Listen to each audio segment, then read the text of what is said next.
Hey guys, tonight we are diving headfirst into the decidedly non-sparkly corners of medieval history, specifically into the places you probably thought were safe from prying eyes and judgmental sermons. That's right, we're heading into the medieval bedroom. Imagine it for a moment. It's dark, maybe a little damp, lit only by a sputtering candle if you're fancy, or just moonlight if you're not. The mattress is likely stuffed with a straw or rags, maybe some dried leaves if you're really roughing it, smelling faintly earthy, or perhaps just like you in your medieval life. The air is cool, maybe even cold, and you're bundled under scratchy wool blankets, sharing the space, perhaps even the bed itself, with family, friends, or even strangers passing through. It's your private sanctuary, right? Your little corner of a harsh world. Except you quickly learn it wasn't. Not really.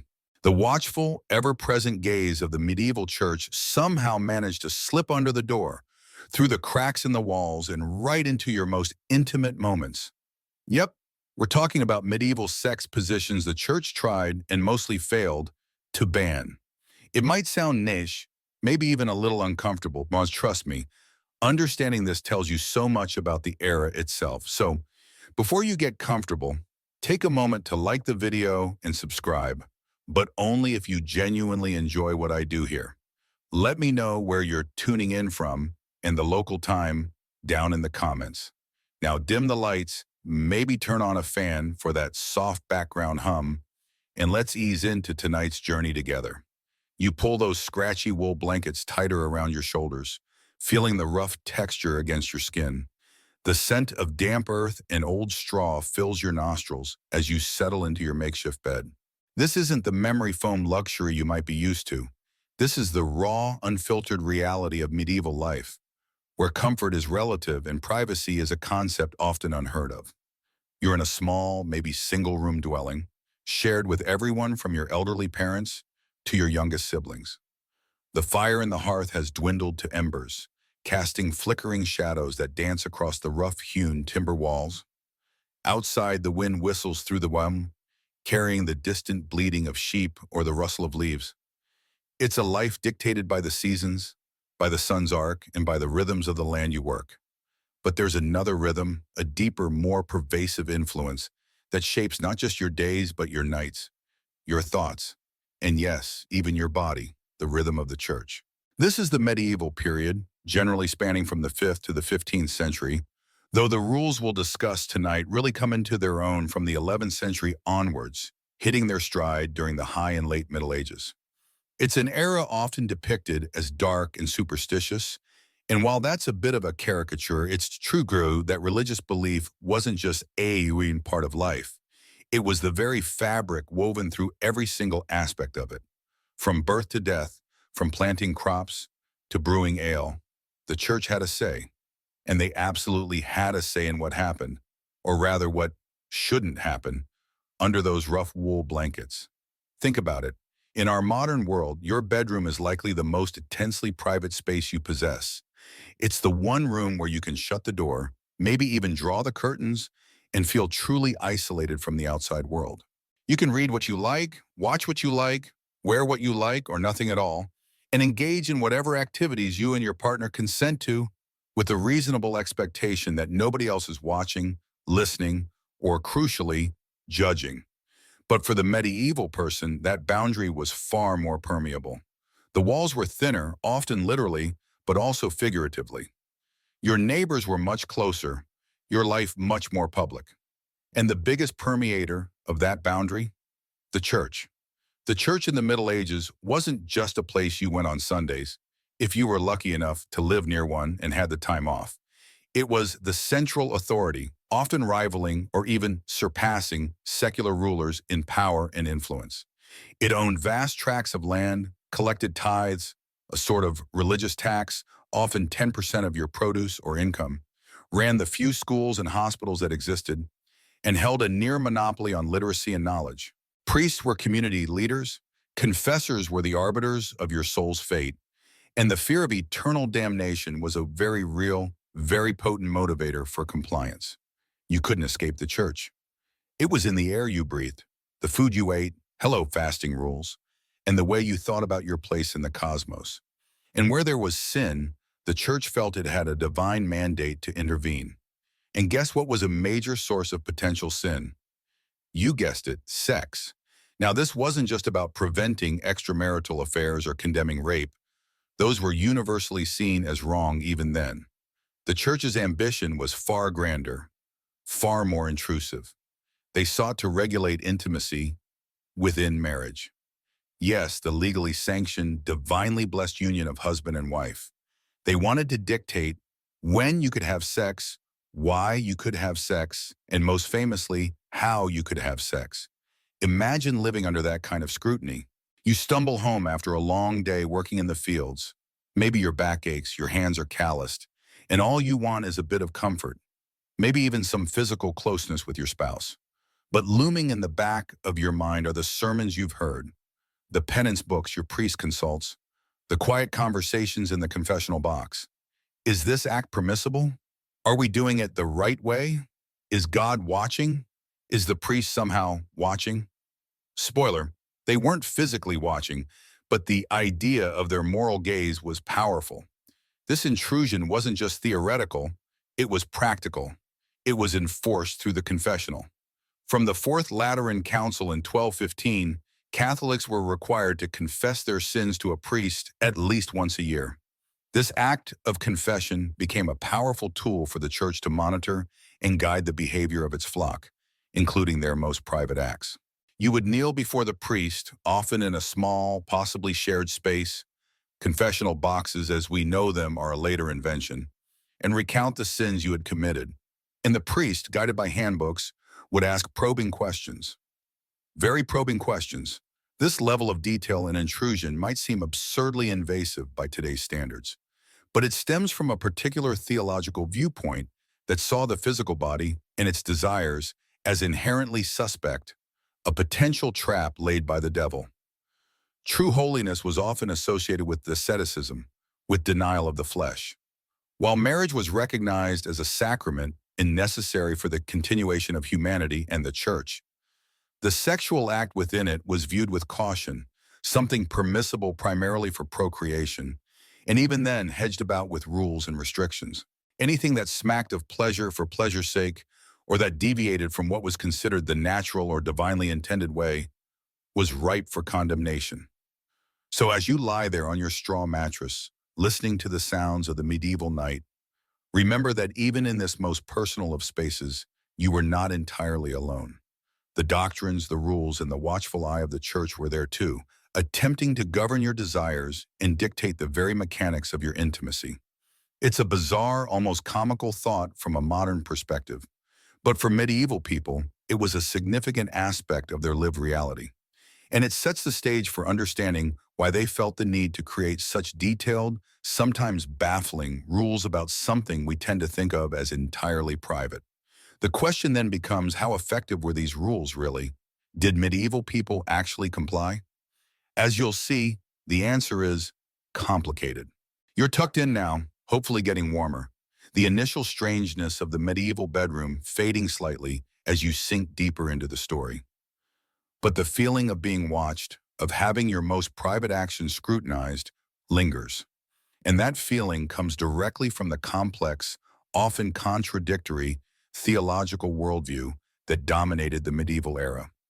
To understand why the church cared so much about what happened in your bed, you have to understand their ideas about the body, sin, and salvation.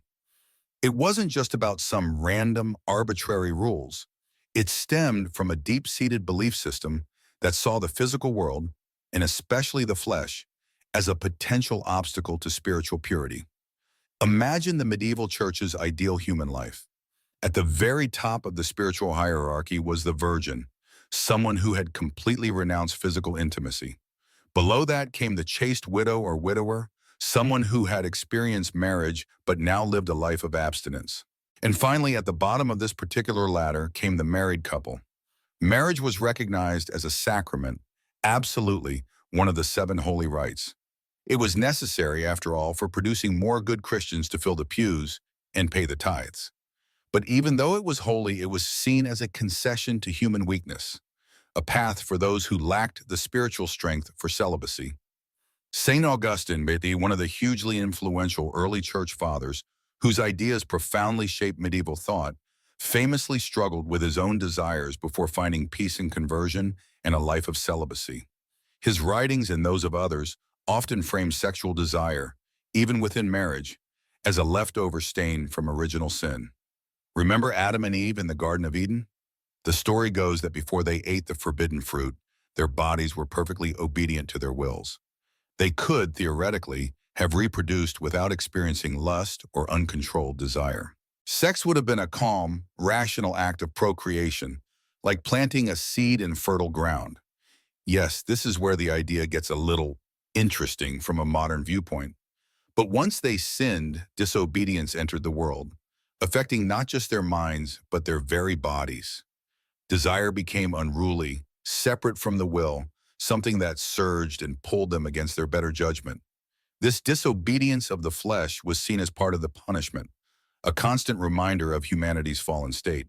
So even when sex was permissible within marriage, it carried this baggage.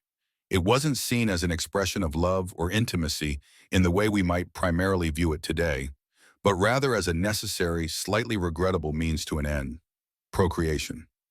Any act that wasn't directly oriented towards making babies was therefore suspect. It smacked of giving in to that unruly, sinful desire for pleasure for its own sake. This is the core theological engine driving the rules we're about to explore. The church wasn't trying to be killjoys just for fun, though sometimes it feels like it, doesn't it? They genuinely believed they were helping people fight against the remnants of original sin and guiding them towards salvation. This is where things get sticky and, frankly, a little bizarre by today's standards. Because if the only truly pure purpose of sex in marriage is procreation, then what about all the other messy human reasons people engage in it? Love, affection, comfort, bonding, or yes, even just plain old physical pleasure. These were downplayed or actively viewed with suspicion. Pleasure itself wasn't inherently evil, but the pursuit of pleasure, especially bodily pleasure, was seen as distracting from the higher spiritual pursuits. It was a slippery slope that could easily lead you straight into the arms of the devil, or at least into purgatory for a nice long stay. Imagine being a medieval wife, exhausted from childbirth, which was incredibly dangerous, a mainstream historical fact you couldn't escape, trying to recover, and hearing that even the most basic physical comfort with your husband was potentially sinful unless it was specifically aimed at getting pregnant. Again. Or being a farmer husband, worn out from digging fields, and worrying if the way you held your wife during intimacy was going to land you in hot water with your confessor. It piled another layer of anxiety onto lives that were already incredibly difficult. And this wasn't just abstract theology debated by dusty monks in monasteries. This was practical doctrine that was meant to be applied to the lives of ordinary people. It was preached from pulpits, discussed by priests with their parishioners, and codified in those confessional manuals we mentioned earlier. The idea was to regulate behavior, yes, but also to shape internal attitudes. To make people think of sex within marriage primarily as a duty, a necessary act for propagating the human race and raising Christian souls, rather than something enjoyable or a core part of marital affection. The church's influence on this went beyond just how you had sex. It also dictated when you could have sex. There was a whole complex calendar of forbidden times. You couldn't have sex on Sundays. It was a day of rest and holiness, obviously. You couldn't have sex on feast days, too holy for that kind of activity. You couldn't have sex during Lent, a period of fasting and penance, including abstinence. You couldn't have sex during Advent, the run-up to Christmas, another holy time. You couldn't have sex after a woman conceived because the purpose was achieved and continuing would be for pleasure. You couldn't have sex during menstruation, seen as unclean. You couldn't have sex during pregnancy or lactation, though the reasons for the latter are a bit hazy, maybe related to the woman's condition or the milk. If you added all these up, you ended up with potentially more than half the year where marital relations were technically forbidden. Talk about a rigorous schedule. This brings up a delightful quirky tidbit. Some sources suggest that the sheer complexity of these restrictions might have actually hindered procreation by limiting the opportune times for conception. Imagine trying to explain this to your medieval spouse. Sorry, dear, it's Tuesday after, a feast day, and the moon is in the wrong phase, and I think Agnes down the lane might be menstruating, so the whole village is under a temporary ban. Maybe next week, if it's not raining and the priest isn't watching the window. Okay, maybe not quite like that, but you get the idea. It added layers of complication to something that you'd think would be a straightforward part of married life. Historians still debate the extent to which these strict theological ideals were genuinely adopted by the lay population versus being primarily clerical aspirations. Was the average peasant couple lying awake at night, meticulously counting off the forbidden days on their fingers? Or did they mostly pay lip service to the rules, confessing their transgressions afterwards and accepting whatever penance was assigned? It's hard to know for sure. We have the rules as laid down by the church, but documenting the actual private lives of medieval people is incredibly difficult. Most couldn't read or write, so they didn't keep diaries detailing their bedroom activities. Probably for the best, honestly. Our sources tend to be written by clergy or educated elites who had a vested interest in promoting the official church line. Think about it this way. The church was setting an incredibly high bar for purity and behavior. It was a bar that most people, clergy included, probably couldn't clear consistently.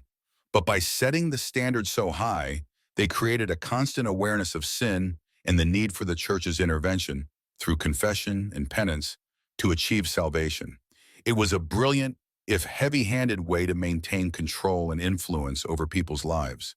You were reminded constantly that your natural desires were suspect, that your body was a potential source of sin, and that you needed the church's guidance to navigate this tricky terrain. This theological framework, rooted in ideas about original sin, the fallen body, and the hierarchy of spiritual states, is the foundation upon which the church built its elaborate system of rules regarding sex, including those about specific positions. They weren't just arbitrarily picking things to ban, they were applying a consistent to them logic derived from their understanding of God's will and humanity's flawed nature. Any act that seemed to prioritize pleasure over procreation, or that deviated from what was perceived as the natural or intended order of things, became a target. It was about control, yes, but it was control justified by deeply held beliefs about sin, salvation, and the path to eternal life. And that sets the stage for understanding why they bothered listing specific, sometimes rather creative-sounding, ways of being intimate and declaring them sinful, which is exactly what we'll get into next. So you've got the underlying theology now, right? The whole original sin, fallen body, procreation is good pleasure, is suspect vibe. This wasn't just abstract theological navel-gazing. It had real tangible consequences for people's lives, filtering down from sermons and treatises into those crucial moments of confession. And it was in the confessional that the rubber really met the road, where abstract concepts about sin had to be applied to the messy, complex realities of human behavior. The church needed a system. They needed a way to categorize sins, to understand their severity, and to assign appropriate penance. And when it came to sex, this system revolved heavily around the concept of what was natural versus what was unnatural. This wasn't natural in the modern sense of goes with the flow or feels right. Oh no. In the medieval Christian framework, natural often meant aligned with the perceived divine plan, the order established by God, particularly as observed in how animals reproduced, a simplified, rather selective observation, mind you. The natural position, according to this logic, was the one seen as most directly conducive to procreation. The man on top, the woman on her back. This was sometimes called the missionary position, though that term is much later and linked to colonial efforts, not medieval ones. Let's just call it the standard position for now, as the medieval thinkers saw it. Why was this considered natural? Well, the arguments varied slightly, but they often circled back to ideas about the man being the active principal, the woman the passive recipient, mirroring the perceived roles in procreation and society. It was also seen as the position animals instinctively adopted for reproduction. Though if you've ever watched animals, you know they get up to all sorts of things, But the medieval view focused on a very specific, narrow interpretation. Anything else, anything that deviated from this standard position, anything that seemed to prioritize pleasure over potential conception, or anything that felt like it contradicted the natural order, fell into the category of the unnatural or sodomitical sin. Now, sodomitical in the medieval context was a much broader term than it is today. It didn't just refer to same-sex acts, though it certainly included them. It was an umbrella term for any sexual act considered against nature, which encompassed a huge range of behaviors, including non-procreative acts within marriage, masturbation, bestiality, obviously, and yes, alternative sexual positions between husband and wife. Think about the pressure this created. You're in the confessional, meant to be bearing your soul and receiving guidance towards salvation. And your priest, armed with one of those confessional manuals, is trying to figure out if you've been engaging in natural or unnatural acts. How do you even begin to describe something you might barely have words for, in a context where saying the wrong thing could result in harsh penance, or worse, the belief that you were damned? This is where the manuals come in. These were guides for confessors, designed to help them identify and understand the various sins their parishioners might commit.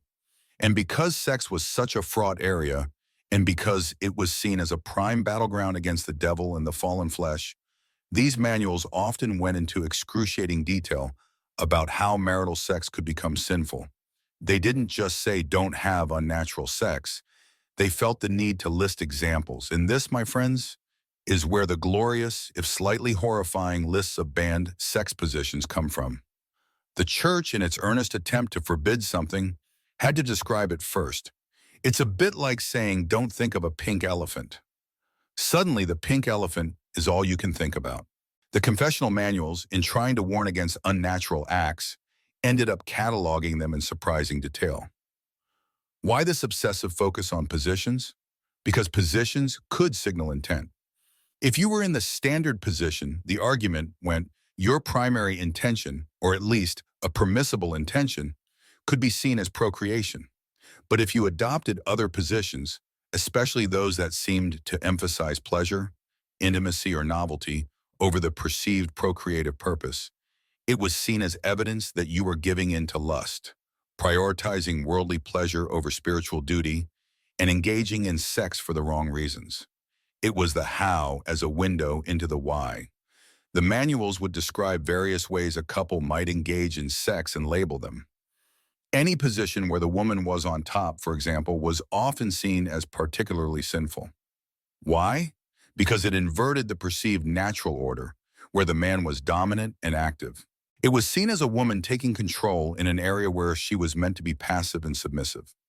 Some manuals even describe positions that seemed physically awkward or even impossible, suggesting that the writers were sometimes working from rumor, imagination, or interpreting obscure classical texts rather than actual observed medieval bedroom practices. This is a fun, quirky tidbit. Some of the positions described in the manuals likely weren't even possible for the average medieval couple in their drafty, possibly shared-room homes with lumpy straw mattresses. Another position often condemned was anal sex, obviously non-procreative and therefore deemed highly unnatural and gravely sinful. Oral sex was also often condemned for similar reasons. Anything that didn't involve the perceived proper receptacle for conception was suspect. Even intercrural sex, thigh sex, sometimes pops up in these lists, again because it bypassed potential conception and seemed purely for pleasure. So you see the pattern.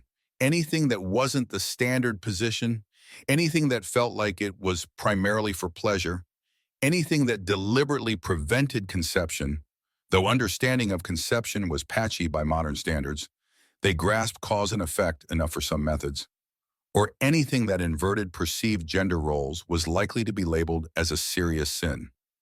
These sins were categorized by severity. The standard position within marriage for procreation was okay, though even then excessive pleasure within that position could be sinful. Deviating positions were generally more serious. Non-procreative acts were worse. Same-sex acts and bestiality were the worst of the worst, the capital sins of the flesh. A mainstream historical fact here is that the proliferation and increasing detail of these confessional manuals from the 12th century onwards is directly linked to the Fourth Lateran Council in 1215, which mandated annual confession for all adult Christians. This decree created a massive demand for tools to help priests hear confessions properly, leading to the widespread production of these detailed guides. It wasn't just random priests making up rules. There was a growing institutional push for standardized practices and a thorough investigation of penitents' sins. Historians still argue whether the detailed descriptions in these manuals reflected actual widespread practices among medieval laypeople, or if they were clerical anxieties projected onto the population. Were priests genuinely encountering couples confessing to elaborate sexual acrobatics? Or were the clergy simply trying to imagine every possible way humans could deviate from the natural path and preemptively condemn it? It's difficult to say for sure.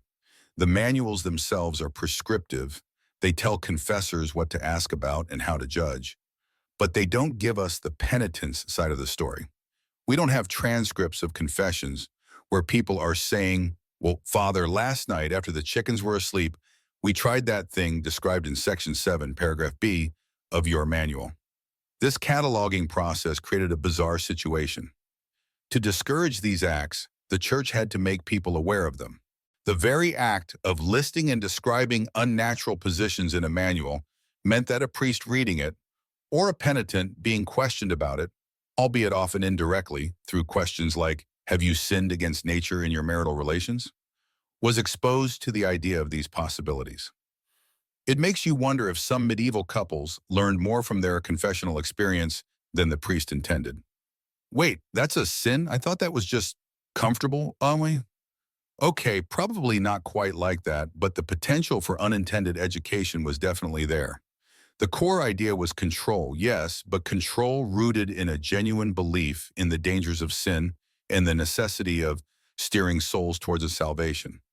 Sex, being a powerful drive and inherently linked to the flesh, was seen as a particularly potent source of temptation and potential sin.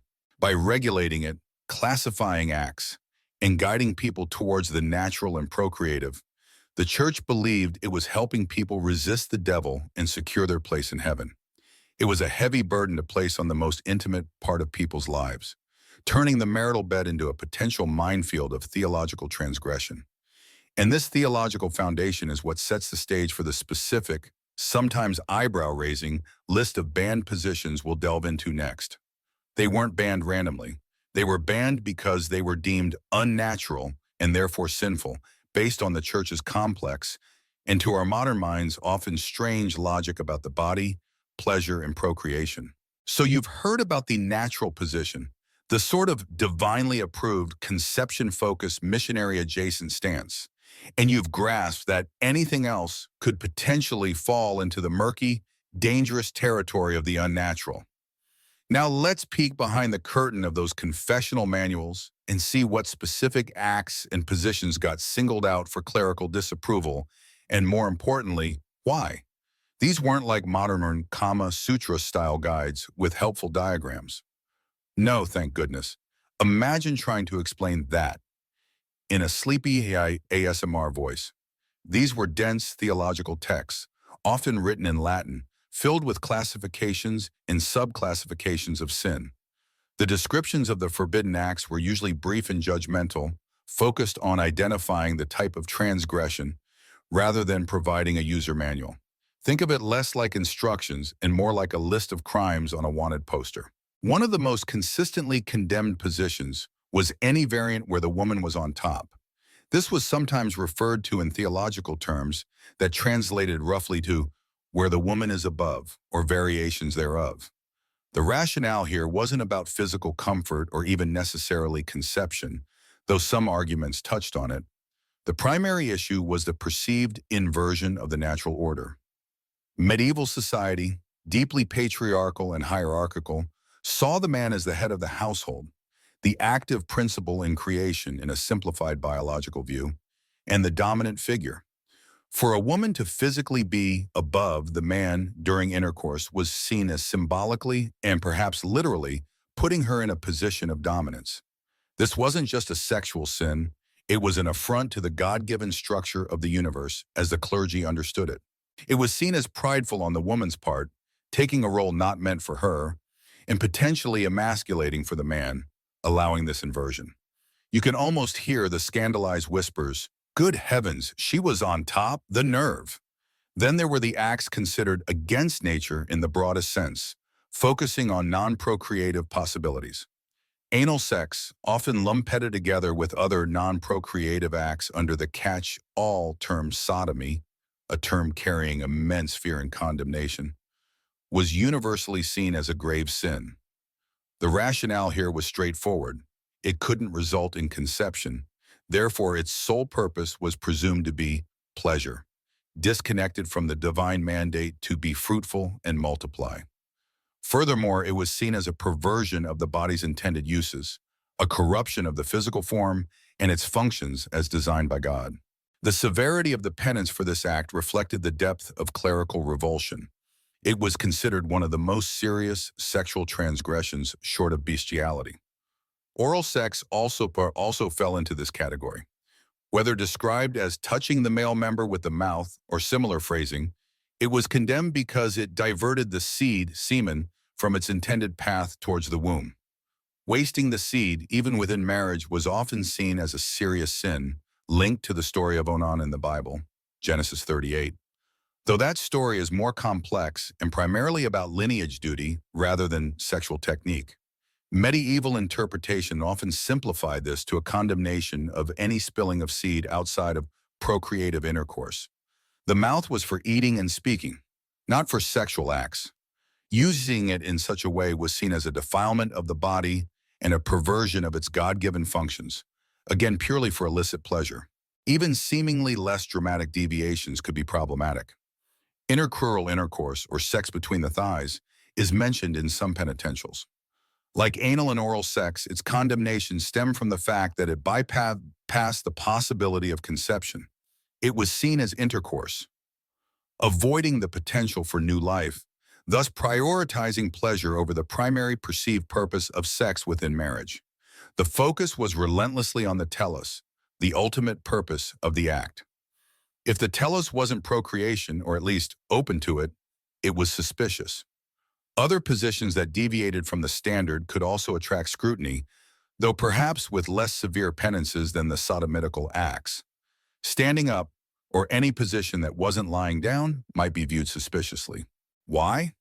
Partly because the lying down position was seen as most conducive to conception, again, based on simplified biology, but also perhaps because standing felt more active, more driven by passion or urgency, rather than the calm, purposeful act of procreation. Positions that involved sitting, or anything that seemed acrobatic or required significant effort or novelty, could be interpreted as further evidence of prioritizing carnal pleasure and lust over the sober duty of procreation. It's like the medieval clergy suspected you of trying to make sex fun, and that, my friends, was definitely suspicious. You're supposed to be making babies, not doing interpretive dance on a pile of straw. It's important to remember that the specific list and the severity of penances varied between different confessional manuals in different regions.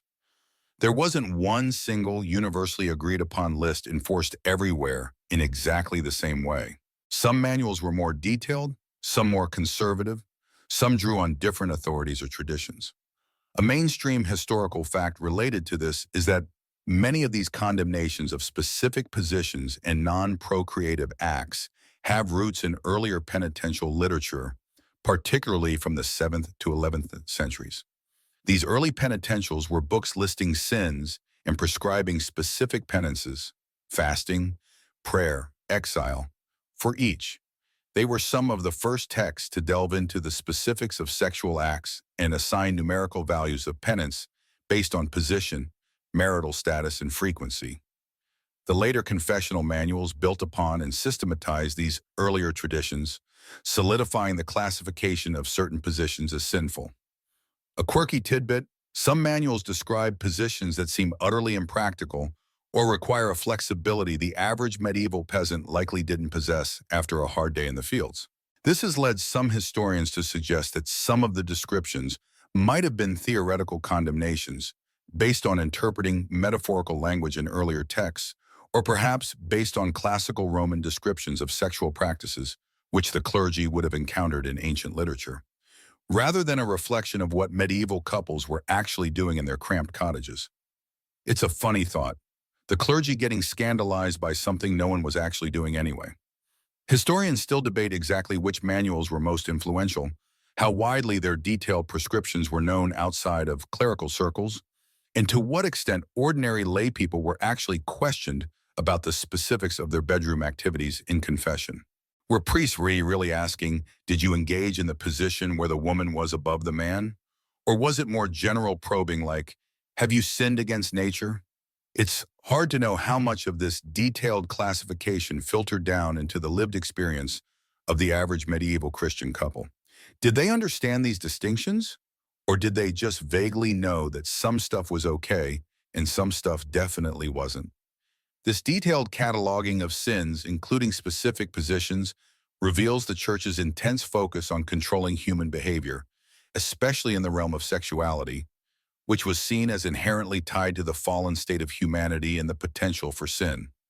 By defining natural narrowly and condemning anything outside that narrow definition, they sought to guide people towards what they believed was a holy, or at least less sinful, way of engaging in the act necessary for continuing the human race. It was a complex, intrusive, and sometimes bizarre system, but it had a profound influence on medieval thought about the body, pleasure, and marriage, setting the stage for how these rules were applied and, crucially, how people might have tried to navigate or perhaps even resist them. So you've got this whole elaborate system of rules, a detailed taxonomy of sin based on positions and acts, meticulously laid out in dense Latin texts by learned clerics. The question then becomes, how did any of this actually filter down to you, the average mud-spattered medieval peasant or craftsperson trying to get through the day without tripping over a pig or being struck by lightning? You weren't exactly curled up by the fire reading translated excerpts from Burchard of Worms' Corrector. The primary way the Church tried to communicate these standards was through confession. Confession wasn't just a quick, "Bless me, Father, for I have sinned," followed by a hasty Hail Mary like you might imagine from movies. It was a more serious, often annual obligation, especially after the Fourth Lateran Council in 1215 mandated yearly confession for all adult Christians. You had to bare your soul, listing your sins, and the priest would then assign a penance. This was the clergy's chance to guide, instruct, and correct behavior, including your deeply private life. Imagine yourself shuffling nervously into the church. Maybe the air is cool and smells faintly of old stone and candle wax. You kneel, perhaps in a designated spot or just near the altar. The priest is there, ready to hear your sins. Now, these priests were often local men, maybe not highly educated, especially in rural areas. They had their own confessional manuals, but these varied in detail, and the priest's own understanding could be limited. He would ask questions to prompt your memory, questions about anger, theft, gossip, and yes, questions about sexual matters. But here's where the gap appears. How detailed were these questions? Some manuals instructed priests to ask quite specific things, sometimes even prompting with descriptions of forbidden acts. Others were much more general. And even if the priest did ask, how honest were you going to be? Confessing you coveted your neighbor's ox is one thing. Confessing you tried that position you heard whispered about, the one where your wife was, well, above you, that takes a different level of nerve, or perhaps fear. Think about it. You're face to face with a figure of spiritual authority, someone who holds the keys to your salvation, or at least your penance on earth and potentially less time in purgatory. The pressure to downplay, omit, or simply feign ignorance about the specifics must have been immense. Maybe you just mumbled something vague like, "I have sinned in the flesh, Father," and hoped he didn't probe too deeply. The priest, perhaps uncomfortable himself or unsure how to phrase the forbidden details, might have accepted the vagueness. Or perhaps he asked a leading question, drawn from his manual. Have you sinned unnaturally with your wife? This could mean almost anything. The Church's ideal was a detailed examination of conscience and a confession of all mortal sins, leading to appropriate penance and absolution. The reality was likely much messier. Communication was slow, literacy was low, especially among the laity and many rural priests, and the specific prescriptions outlined in learned texts might have been simplified, misunderstood, or simply not fully conveyed. You probably knew sex was primarily for procreation within marriage, that adultery was bad, and that certain acts felt wrong or were whispered about as sinful. But whether you knew the specific sin categories for different positions, probably not in the intricate detail the theologians envisioned. This created a fascinating dynamic. The church had this complex, detailed set of rules for sex, but its ability to enforce or even fully explain them to the general population was limited. It relied heavily on the interface of confession, which was subject to the knowledge and personality of individual priests and the honesty, or lack thereof, of the confessant.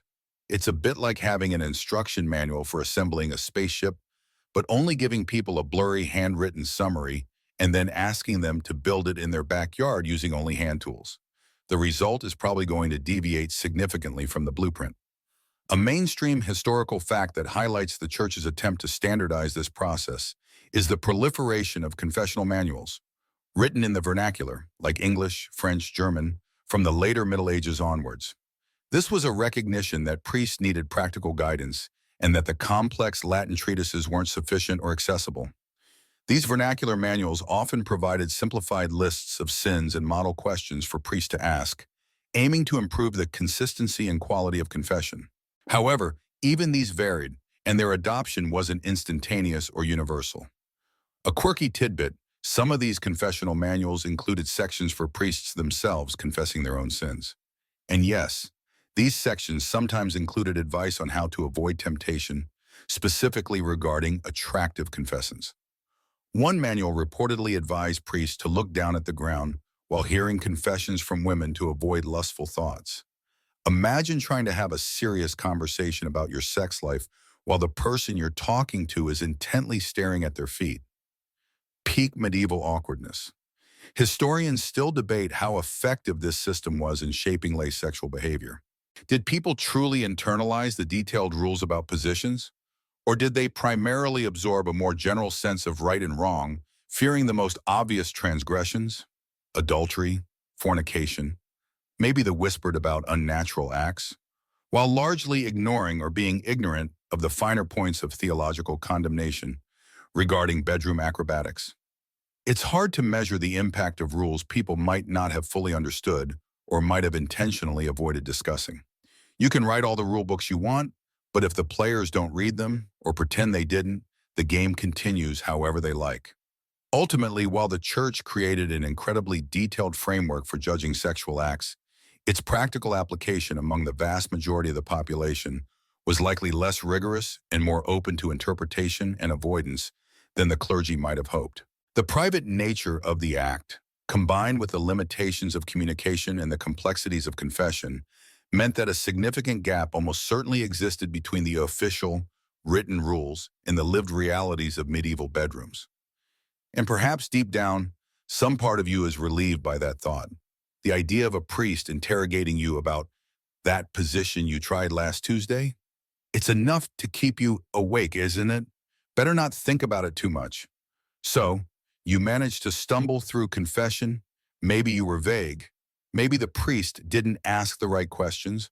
Or maybe you just flat out omitted the details of that one time you got a bit too adventurous with your wife after reading. Well, you couldn't read, but you heard a rumor from the guy who heard from the guy. But what happens if you did confess?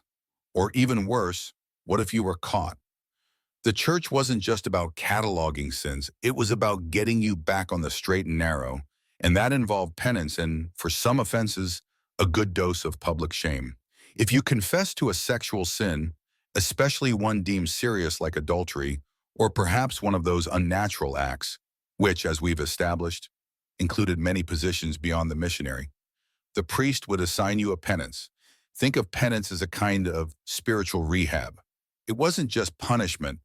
It was meant to be a way to atone, to show God and the community you were serious about correcting your behavior, and hopefully reduce your time suffering in purgatory after you shuffled off this mortal coil.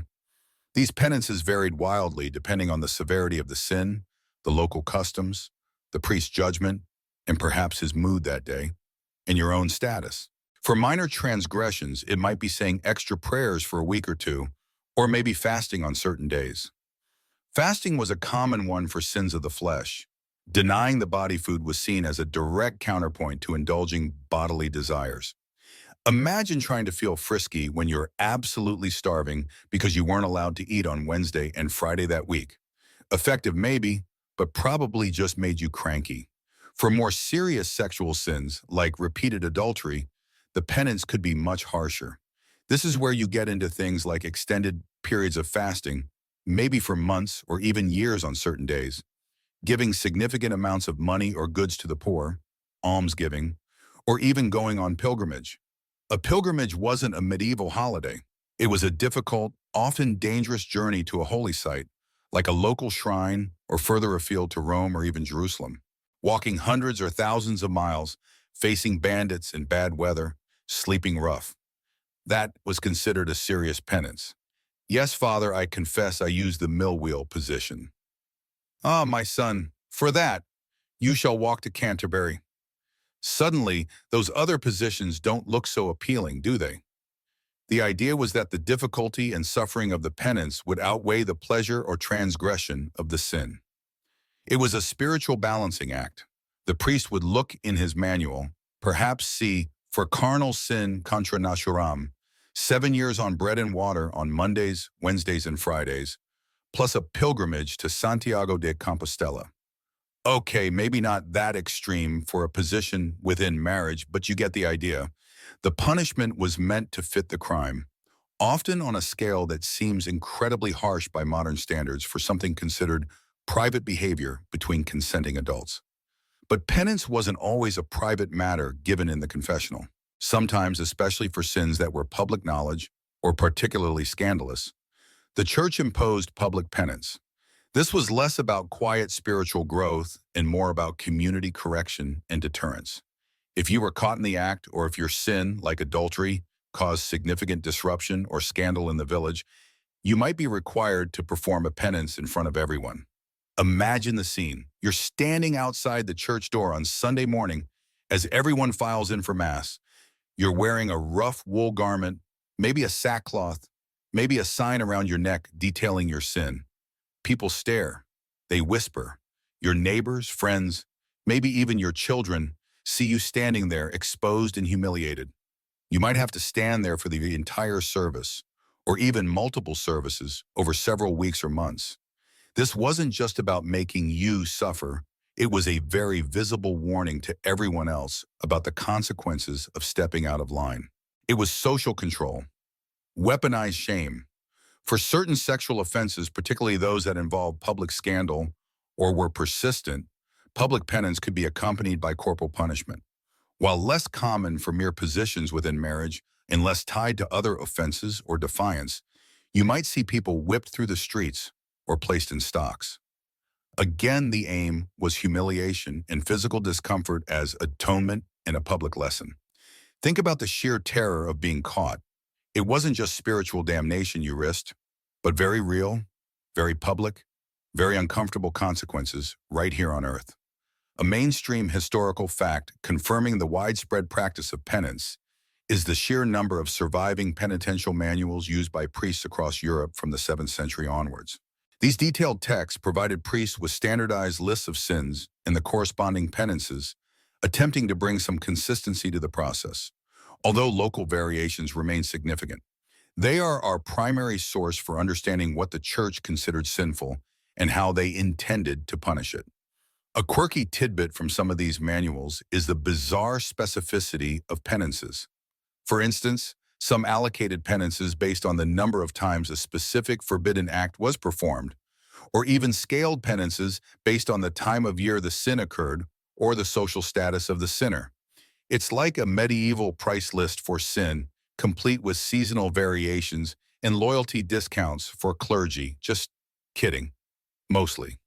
But imagine trying to remember exactly how many times you use that goat riding position when you confess sins accumulated over the entire year. It sounds less like sincere repentance and more like a medieval tax audit of your bedroom. Historians still debate the true effectiveness of this system of penance and public shame. While it undoubtedly instilled fear and probably deterred some people from certain acts, particularly those involving public knowledge like adultery, how much did it really change private behavior, like the positions people used within the privacy of their own homes? Did the shame of public penance lead to genuine spiritual transformation, or just better hiding of one's sins? It's hard to say. You can make someone wear a sackcloth, but you can't force them to regret why they have to wear it, especially if the underlying desire or circumstance hasn't changed. So while the theologians were busy categorizing sins in their quiet studies, the practical, boots-on-the-ground method of enforcing sexual morality relied heavily on the confession booth and, when necessary, the very public square. It was a system designed to make you think twice, to make you feel the weight of the church's disapproval not just on your soul, but on your social standing and even your physical body. And for the medieval person navigating this complex web of rules and potential consequences, the bedroom might have felt like a surprisingly risky place, despite its supposed privacy. Best to keep things quiet, maybe even avoid asking too many questions in confession, just in case you accidentally reveal something that earns you a one-way ticket to Jerusalem on foot, or worse, makes you stand outside the church looking like a sinner sandwich board. Sleep tight. Don't let the penitential manuals bite. So you've navigated the confessional maze, perhaps dodged a public shaming, and maybe even survived a few weeks on bread and water. Seriously, imagine the medieval equivalent of a cleanse, but for your soul and your digestive system. But let's dig a little deeper into why certain acts, particularly sex acts, landed you in such spiritual hot water in the first place. While adultery and fornication were clear-cut sins, sex outside marriage is bad news, the church's theologians spent an unsettling amount of time pondering what was permissible within the bounds of holy matrimony. And this is where the concept of natural versus unnatural acts comes into sharp focus, with unnatural being a direct highway to penance, purgatory, or potentially worse. The core of the church's teaching on marital sex, heavily influenced by figures like St. Augustine and later refined by theologians like Thomas Aquinas, was pretty straightforward. Sex was permissible, even marriage within marriage, primarily for one reason: procreation, making babies. That was its God-given purpose.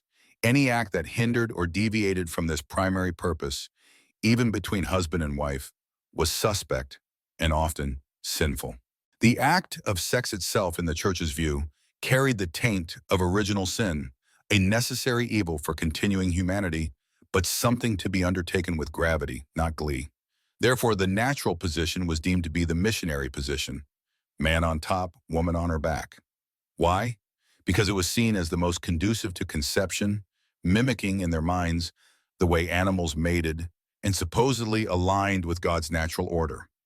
It was the position described in some biblical interpretations, though the Bible is surprisingly silent on specific sex positions, thank goodness, or Leviticus would be an even wilder read. Any other position was potentially suspect. Think about it from their perspective. If the primary goal is procreation, positions where penetration is less likely to result in immediate conception, or where the act seems designed more for mutual pleasure or convenience than baby-making, were seen as diverting from God's intent. Positions like the woman on top, riding the goat or Venus superior, or side-by-side or doggy style, often called sodomitical or against nature, even within marriage because of its association with non-procreative sex or animal behavior, were all viewed with deep suspicion. They were seen as prioritizing pleasure over purpose, confusing the natural order, or mimicking acts associated with forbidden behaviors like sodomy, which covered a much wider range of non-procreative sex than just male same-sex acts in medieval theology. The language used in the penitential manuals and theological treatises was clinical, often graphic, and deeply judgmental. They weren't writing romance novels. They were writing sin catalogs. Descriptions might mention the woman on top, the rearward position, the side position, all categorized under the umbrella of acts against nature or in a diabolical manner. yes, diabolical manner, for choosing a slightly different angle in the bedroom. Suddenly, picking out matching bedding feels less stressful, doesn't it? The reasoning often circled back to the idea that these positions were less likely to result in conception, or worse, that they introduce forms of pleasure beyond the simple and somewhat regrettable act of procreative union. Medieval theology was profoundly wary of pleasure, especially bodily pleasure. While marital sex for procreation was tolerated, sex pursued purely for pleasure was a problem. Positions that might enhance pleasure or felt more playful were therefore inherently suspicious. It wasn't just about how babies were made, it was about preventing you from having too much fun while making them. The Puritan concept of sex is only for procreation and you mustn't enjoy it has deep, deep medieval roots. A mainstream historical fact highlighting this focus is the sheer volume of theological discussion and penitential guidance dedicated not just to adultery or fornication, but specifically to the manner in which sex was performed within marriage. Major theologians debated these points, and penitential manuals listed specific penances for various positions or acts deemed unnatural between spouses, right alongside penances for theft, violence, and heresy. This wasn't a minor footnote. It was a significant area of concern for the church.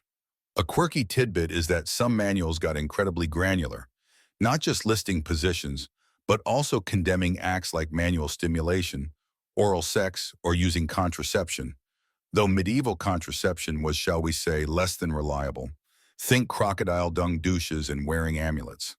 The level of detail in these texts suggests a level of anxious scrutiny over people's private lives that feels both invasive and, frankly, a bit obsessive. It's almost like they needed a hobby that didn't involve thinking about how you were potentially having fun in bed. Historians still argue whether the widespread condemnation of these unnatural positions was primarily driven by a genuine theological belief about procreation and natural law, or if it was also a tool for social control, an attempt to police the most intimate aspects of marital life and ensure that even within marriage, sex remained a serious, purpose-driven act rather than a source of potentially disruptive or uncontrollable pleasure. Was it about God or about keeping people in line, or perhaps a bit of both? It's a question that gets right to the heart of the church's role in medieval society. So while you might have thought the privacy of your bedroom offered refuge from the prying eyes of the church, the truth is, even there, you were expected to adhere to a strict, theologically defined protocol. Step outside the missionary position, and you risk turning a divinely sanctioned act into a sin requiring confession and penance. It wasn't just about who you slept with, but how. And the medieval church had very strong and often very judgmental opinions on the how.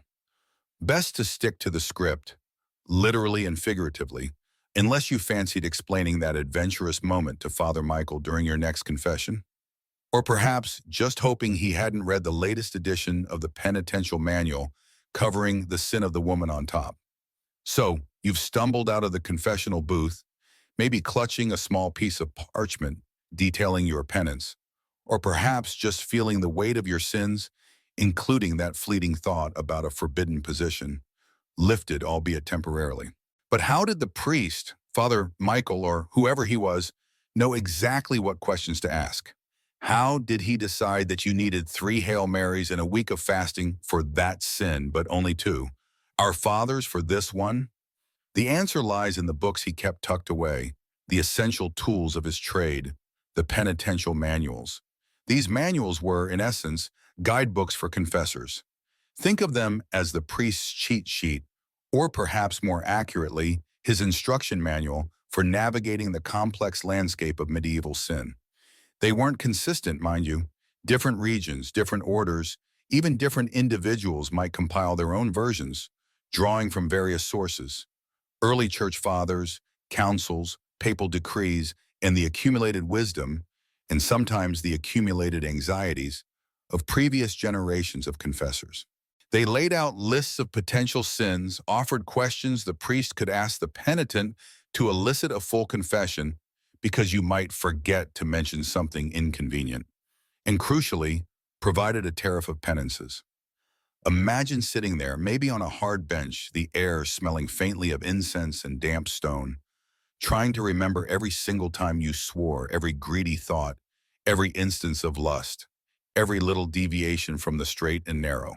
And on the other side of the grill, if there was one, sometimes it was just face to face, the priest was likely thumbing through one of these manuscripts, mentally ticking off categories. The manual systematized sin in a way that feels almost bureaucratic today. Sins were often grouped by the Ten Commandments or by the seven deadly sins, or sometimes just listed exhaustively in what might feel like a stream of clerical consciousness. And within these categories, there were gradations. A sin committed accidentally was less severe than one done deliberately. A sin committed by a layperson was different from one committed by clergy. A sin committed habitually was worse than a one-off, and the manuals provided suggested penances tailored to these distinctions. It was like a complex price list for your soul's redemption. Sexual sins, as you might expect after our chat about positions, featured heavily and often with great detail. Fornication, adultery, incest, bestiality. Yes, seriously, they had to specify penances for that. Masturbation, and crucially, unnatural acts within marriage. The manuals didn't just condemn these, they tried to quantify them. Penances for specific acts, including different positions or non-procreative marital sex, were listed. A mainstream historical fact is the widespread proliferation and use of these penitential manuals from the 7th century onwards, becoming particularly important after the Fourth Lateran Council in 1215, which mandated annual confession for all adult Christians. This created a huge demand for standardized or semi-standardized guidance for priests who suddenly had to hear everyone's confessions. These manuals weren't obscure texts. They were fundamental tools for the parish clergy across medieval Europe. The penances themselves varied wildly depending on the manual, the sin, and perhaps the priest's mood or his assessment of your sincerity. For sexual sins, especially those deemed unnatural or particularly grave, penances could be severe. We're talking years, even decades of fasting on bread and water, lengthy periods of abstaining from marital relations, even the natural kind, multiple repetitions of psalms or prayers, extensive almsgiving, or difficult pilgrimages to distant shrines. Imagine being told your adventurous night warranted walking to Rome. Suddenly, staying home and watching Netflix seems much more appealing, right? The manuals often asked explicit questions to uncover these sins. They weren't shy. A confessor might ask a married couple questions about how they conducted their marital relations, specifically probing about positions or acts that weren't natural. It must have been incredibly awkward, both for the penitent having to confess such intimate details and frankly for the priest who had to listen and ask the questions. It highlights how deeply the church sought to regulate behavior, even within the most private spheres of life. A quirky tidbit unearthed from these manuals are some of the bizarrely specific penances or questions. Some manuals included penances for things like wearing excessive jewelry, gossiping about clergy, or even mundane mistakes during church services. And the lists of sins could be incredibly comprehensive, detailing minor infractions that seem utterly trivial today, right alongside major crimes. It gives you a real sense of the medieval clerical mind and its focus on ordering and categorizing everything, including the messy chaos of human behavior. Historians still argue whether the detailed penances listed in these manuals were strictly enforced or if they served more as aspirational guidelines, negotiated between the priest and the penitent based on individual circumstances, perceived sincerity, and the priest's discretion. Were people actually fasting on bread and water for 7 years for using a non-missionary position? Or was that just the maximum tariff, rarely applied in full? It's hard to say for sure how theory translated into everyday practice for the vast majority of medieval people whose voices aren't recorded. What is clear is that the penitential manuals provided a framework for understanding sin, a structure for confession, and a set of consequences for transgressions, including those deemed unnatural within the marital bed.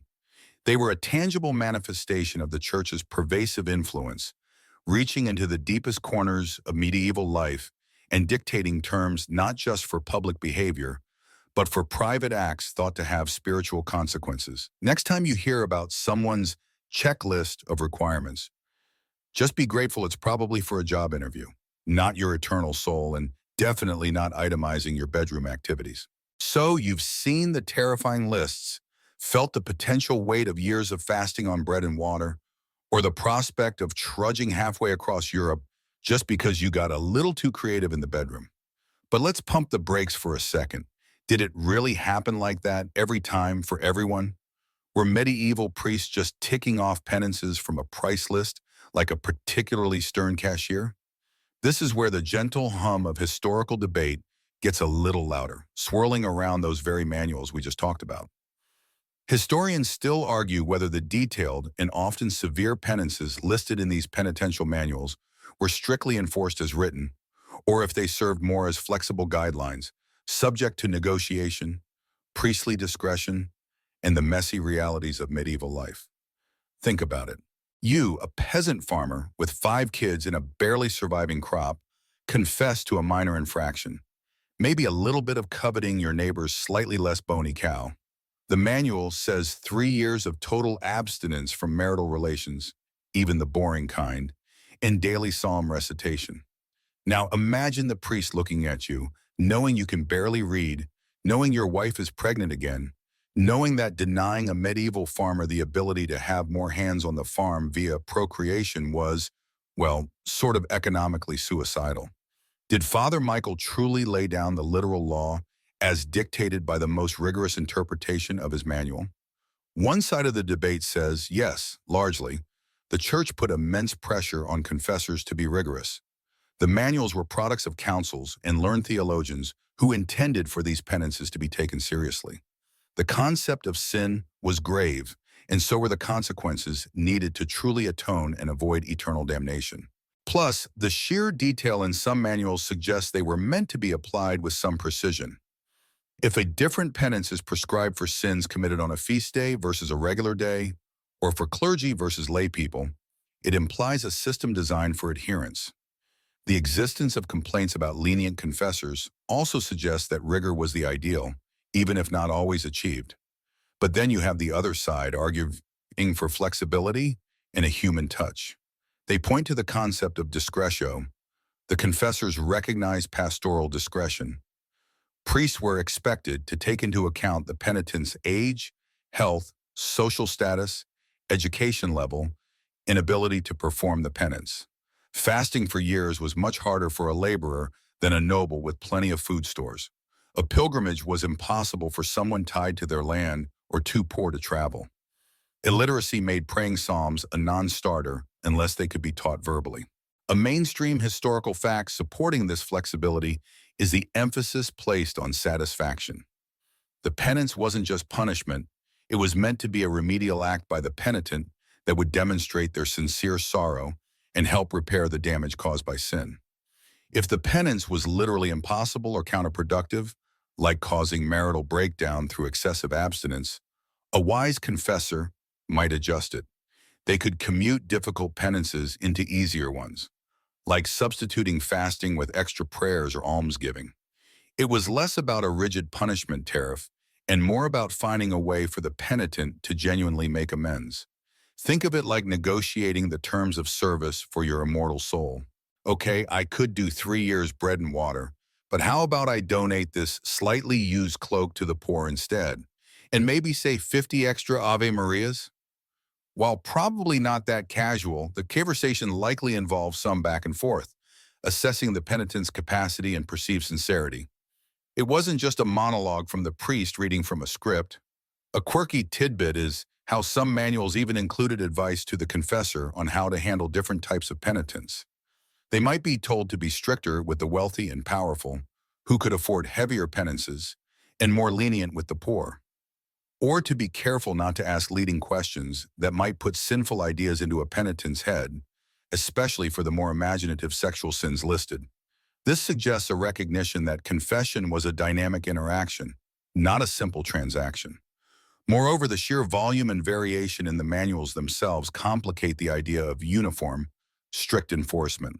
If every priest had a different manual or interpreted the same manual differently, How could there be absolute consistency? It's like trying to follow a single set of national traffic laws when every town has its own, slightly different road signs and speed limits. Chaos, right? The reality for most medieval people likely fell somewhere in the middle.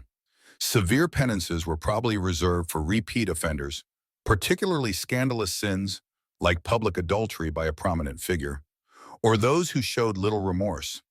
For the average person confessing the usual litany of minor sins and occasional lapses, the penance might have been much milder, perhaps a few days of fasting, some extra prayers, or a small act of charity. It was likely tailored to some extent to what you could actually manage and what the priest felt was necessary for your spiritual well-being. So while the manual might list a horrific penance for, say, marital relations performed standing up, yes, some manuals listed penances for that specific scenario, the actual penance you received might have been far less dramatic, maybe just a stern lecture on the importance of modesty and procreation, and perhaps an extra prayer of thanks for your, hopefully, productive union.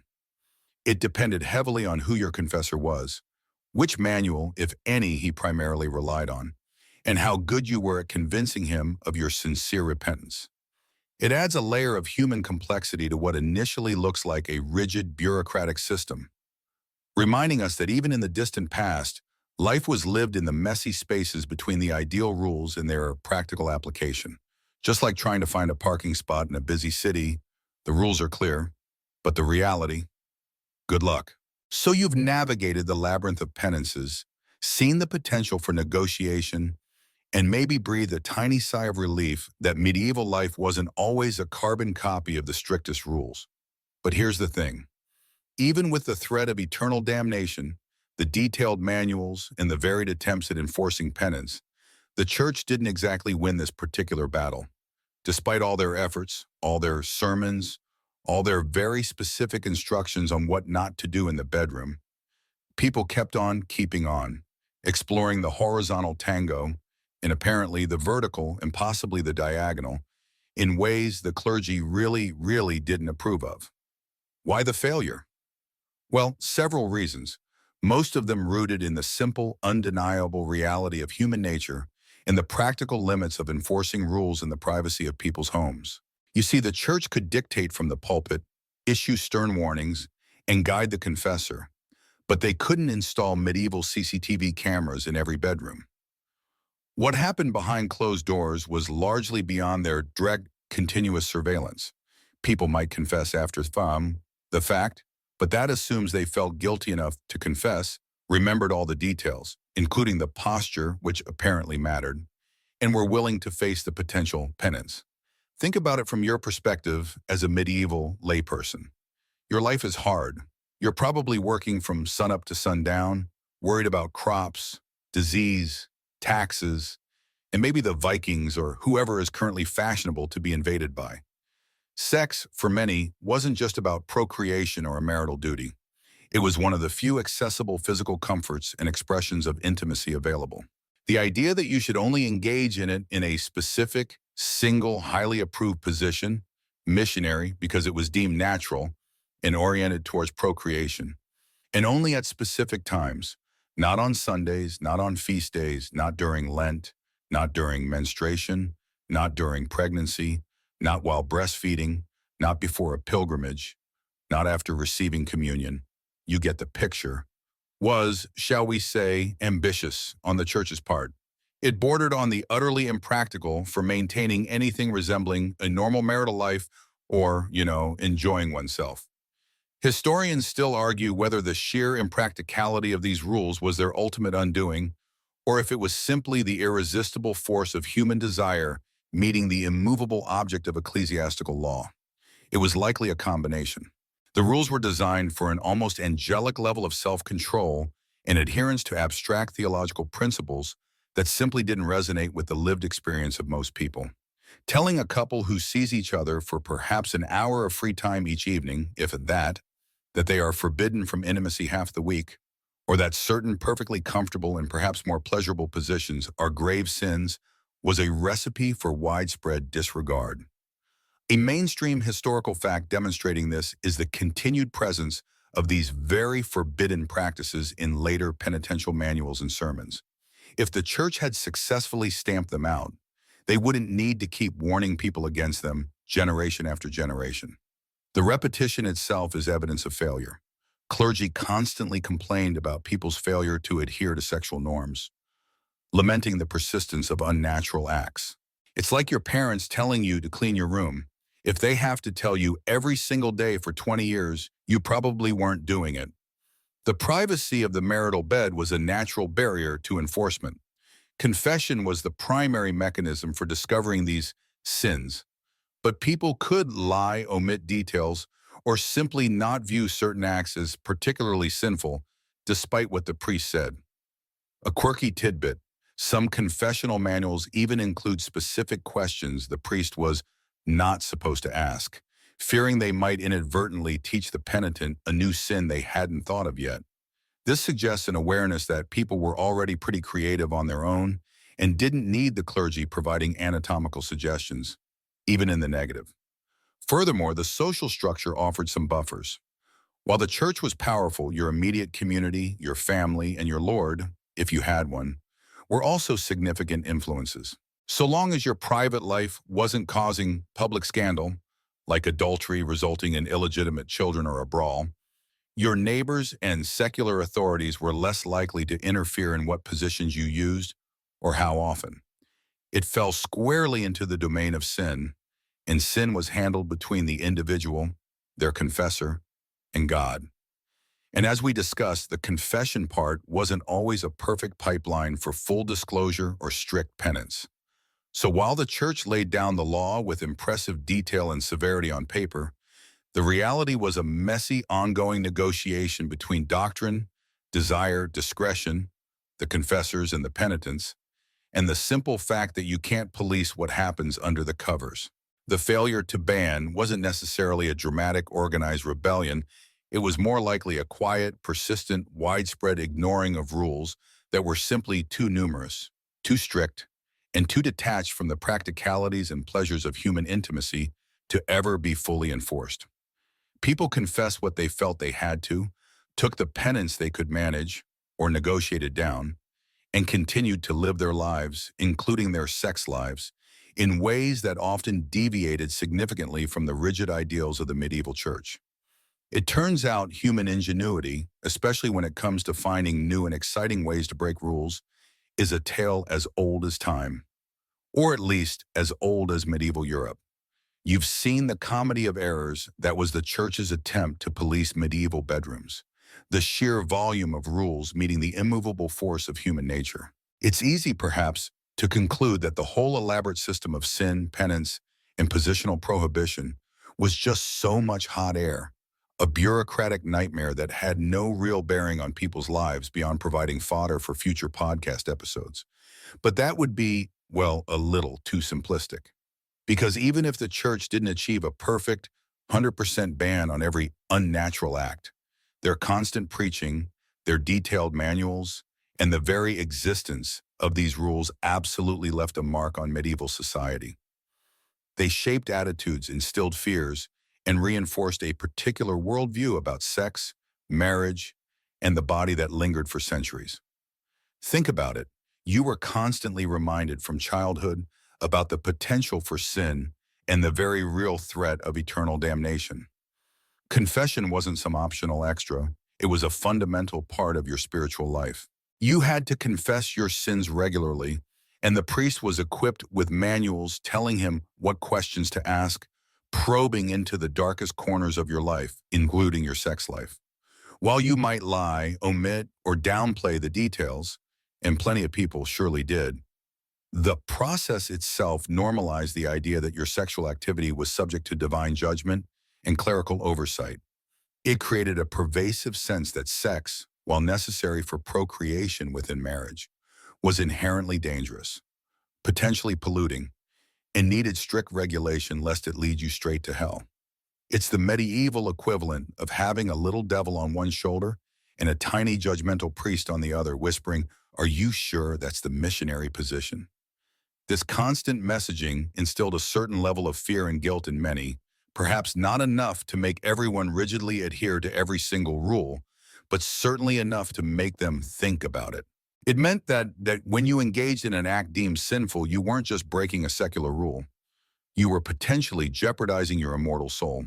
That's a heavy weight to carry, even if you decided the pleasure was worth the risk. This internal policing, the fear of divine punishment, or having to face an uncomfortable confession, likely prevented some people from engaging in certain acts entirely, or at least added a layer of anxiety to others. It wasn't a ban, no, but it was certainly a significant dampener on unbridled sexual exploration. A mainstream historical fact here is the overwhelming emphasis placed on marriage and procreation within medieval Christian doctrine. The Church's teachings fundamentally shaped the legal and social framework around sex. Sex outside of marriage was fornication or adultery, both grave sins. Within marriage, its primary purpose was the creation of children, following the biblical injunction to be fruitful and multiply. All the rules about positions, timing, and frequency were ultimately rooted in this procreative-focused view. Even if the specifics were ignored, the core idea that sex was primarily for making babies, and only okay within the sacred bond of marriage, was widely accepted and formed the bedrock of medieval sexual morality, contrasting sharply with earlier pagan or later secular views. This worldview also reinforced traditional gender roles. The rules often implicitly and sometimes explicitly place more responsibility or perhaps blame on women, particularly Eve's role in original sin and the idea of female temptation. The focus on male emission for procreation and the classification of any act that didn't facilitate this, like oral sex or anal sex, as particularly heinous sodomy or onanism, also highlights a male-centric biological and theological understanding of sex. It wasn't just about what you did, but who was involved and why. While the laity might have bent or broken the rules on specific positions, the clergy were held to an even stricter standard, with celibacy as the ideal. This distinction created two separate, though interacting spheres of sexual morality. The very fact that there was such detailed instruction for the laity, however, shows that the Church wasn't just concerned with its own members. It genuinely sought to regulate the sexual lives of everyone under its spiritual authority. Historians still argue whether the Church's detailed regulations, despite their failure to achieve full compliance, inadvertently contributed to a greater sense of privacy around sex. The bedroom became a highly charged space, the location of potential sin, confession-worthy acts, and interaction with the divine rules. This focus on the private marital act as a moral battleground might have counterintuitively helped solidify the idea that sex was something intensely personal, hidden from public view, rather than a more communal or openly discussed activity. You didn't talk about what you did in bed with your neighbors, unless perhaps complaining about a spouse failing in their marital duty, because it was a matter for your conscience and your confessor. A quirky tidbit relates to penance commutation.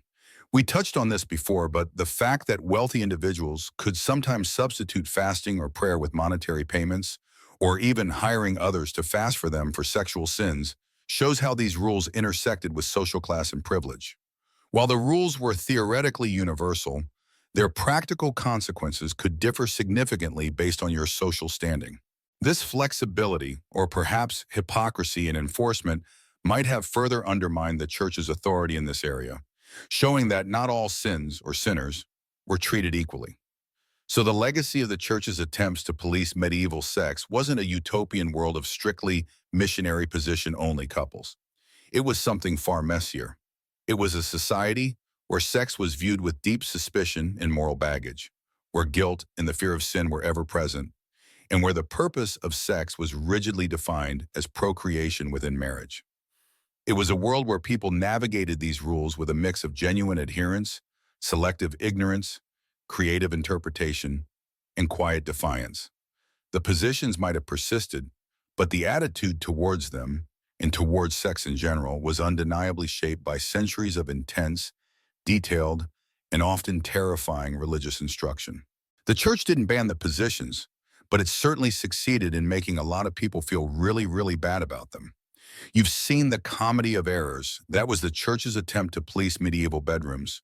the sheer volume of rules meeting the immovable force of human nature. It's easy, perhaps, to conclude that the whole elaborate system of sin, penance, and positional prohibition was just so much hot air, a bureaucratic nightmare that had no real bearing on people's lives beyond providing fodder for future podcast episodes. But that would be, well, a little too simplistic. Because even if the church didn't achieve a perfect 100% ban on every unnatural act, their constant preaching, their detailed manuals, and the very existence of these rules absolutely left a mark on medieval society. They shaped attitudes, instilled fears, and reinforced a particular worldview about sex, marriage, and the body that lingered for centuries. You learn that, right? The feeling of guilt, the sense of transgression. But here's the flip side. Just because the church wanted you to feel guilty, and you probably did on some level, didn't mean you were suddenly transformed into a perfectly compliant, missionary position-only automaton. Nope. Medieval people were just as human as you are. Maybe more so given the distinct lack of streaming services or decent pubs. They found ways around things. They adapted. They ignored. They lied. Think about it. The church was a massive, powerful institution, yes, but its reach into the absolute privacy of your bedroom was, by necessity, limited. There were no hidden cameras, no priests lurking under the bed taking notes, though some might have felt like that was happening. The primary mechanism for control over private sexual acts was the confessional. And the confessional, while a source of anxiety and a tool of discipline, relied entirely on you telling the truth. Or at least telling a truth. You're kneeling in the dark, the priest's face a shadow behind the screen or grill. He asks the standard questions. Have you skipped mass? Have you sworn? Have you held anger in your heart? And then he gets to the uncomfortable stuff. Have you committed acts against nature? Have you engaged in carnal acts at inappropriate times or in inappropriate ways? Now you know what he means. He means anything other than missionary position, done primarily for procreation, within the bonds of marriage, not during Lent or feast days, and certainly not with animals or objects or, heaven forbid, yourself. But how specific did you have to be?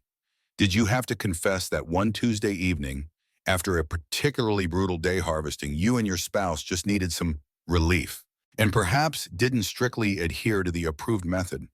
Or that time you experimented because you heard from old Giles down the lane that doing things differently sometimes helped with fertility, a common medieval concern, remember? Probably not. You could be vague. You could confess to carnal sin without specifying which sin or which position. You could confess to excessive pleasure, another sin category, without detailing the acts that led to said excess. The priest, if he was strict and followed his manual to the letter, might probe. He might ask, did you lie like animals? Which was a common euphemism for non-missionary positions. But even then, you could perhaps interpret that generously. Were you really lying like animals or just, comfortable? It allowed for a remarkable amount of wiggle room. And many priests, particularly in rural areas, might not have been experts in the finer points of sexual theology. They were busy people, often barely literate, dealing with a whole village's worth of sins, disputes, and needs. They might have been more concerned with ensuring you knew the basic prayers and weren't openly committing adultery than getting into the nitty-gritty of your bedroom gymnastics. So the first layer of lay resistance was simply non-disclosure or minimal disclosure in confession. It wasn't outright rebellion, more like strategic silence. You weren't necessarily denying the sinfulness of the act, but you weren't making it easy for the church to police it either. It was the medieval equivalent of deleting your browser history before your spouse looks over your shoulder, but for your soul. Then there was practical necessity. Medieval life was hard. Peasant families relied on children for labor and support in old age. Fertility was paramount.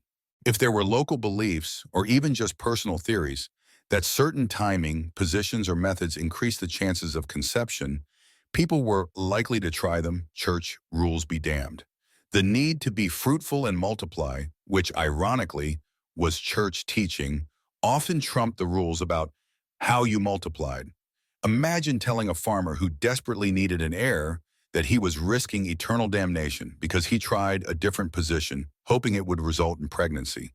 The existential threat of damnation might seem abstract compared to the very real, immediate threat of poverty and destitution if you couldn't produce children to work the land.